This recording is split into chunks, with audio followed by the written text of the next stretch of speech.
God is God in all circumstances. But I am not I without God. અરે હું હોઉં કે ના હોઉં, હું માનું કે ના માનું, મને ખબર પડે, મને સમજાય કે ના સમજાય, ઈશ્વર શું છે, તો પણ ઈશ્વર તો છે ને છે જ. મારા માનવા ન માનવાથી, મારી સમજણ કે ગેરસમજણથી ઈશ્વરના અસ્તિત્વમાં કોઈ ફેર પડતો નથી. એ છે જ. બ્રહ્માંડનું સર્જન કર્યું ત્યારથી બ્રહ્માંડનો અંત આવી જશે ત્યાં સુધી છે. એમાં કોઈ શંકા ક્યારેય હોઈ શકે નહીં. પણ એક નાનકડી જિંદગી મળી છે મને, એમાં એની કૃપા, એનો પ્રેમ,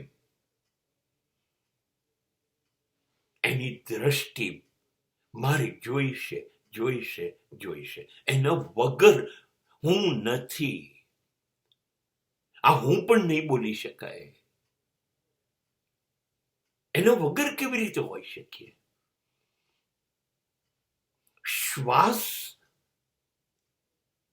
માં અંદર એ જાય છે અને શ્વાસમાં જ એ બહાર નીકળે છે. અંદર જીવન લઈને જાય છે અને અંદરથી જીવનની ગંદકી બહાર લઈને આવે છે.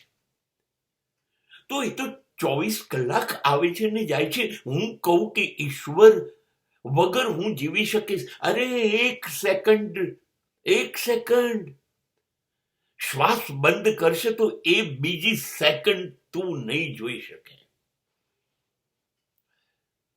ઈશ્વર વગર औकात तो જુઓ, हैसियत તો જુઓ આપણી. આ વિચાર કેવી રીતે આવ્યો? આ વિચાર કરવાની શક્તિ જ ઈશ્વર. આપણી કોઈ हैसियत નથી. હા, એને આપી છે તમને પુષ્કળ બુદ્ધિ આપી છે, પુષ્કળ લાગણીઓ આપી છે, 5 ઇન્દ્રિયો આપી છે. બસ એને એવો ભરોસો હતો કે આ બધાની મદદ લઈને તમે ઈશ્વરના દીકરા તરીકે આવ્યા છો, પણ સાબિત કરી દેશો કે તમે જ ઈશ્વર છો. જેવું ગૌતમે બુદ્ધ બનીને કર્યું હતું, જે વર્ધમાને મહાવીર બનીને કર્યું હતું, તમે ઈશ્વર બની શકો.